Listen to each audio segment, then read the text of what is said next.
Not the first time he had thought of how easy it would be to slip poison into the prince's food. But now, the idea did not seem so foreign.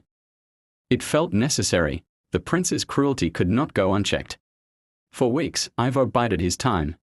He continued to craft exquisite meals for the royal family, all the while silently preparing for the moment when the prince would finally push him too far.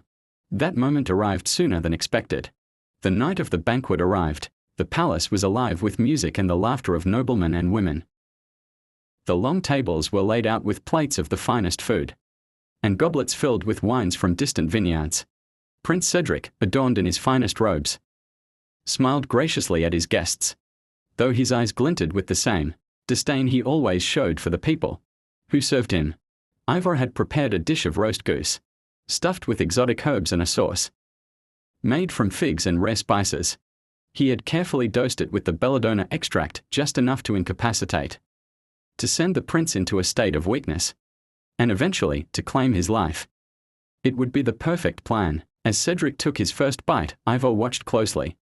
The prince's eyes widened for just a moment, his face grew pale, his hand trembled slightly, and his breath grew shallow. The first signs were subtle, too subtle for anyone to notice, but Ivar knew. Minutes later, as the prince fell to the ground, gasping for air, the hall erupted into chaos. The courtiers screamed for help, but Ivar remained unmoving, his hands clasped behind his back as he observed the downfall of the man who had tormented him and so many others. His work was done. The prince, with his insatiable hunger for power, had finally met his match. The royal physician arrived too late, his attempts to save the prince futile. The poison had already taken its toll. As the days passed and the kingdom mourned, rumors spread about the cause of the prince's sudden death.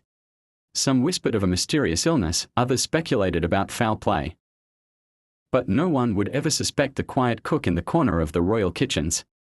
The man who had watched, waited, and finally struck when the time was right. Ivar continued to serve the court, though the weight of his actions hung over him like a shadow. He knew he could never undo what he had done. He had killed a prince not for gain, not for wealth, but for justice, however dark and twisted it had been. The kingdom moved on, as kingdoms do, and the death of Prince Cedric faded into history. But Ivar would remember, always, the taste of his revenge.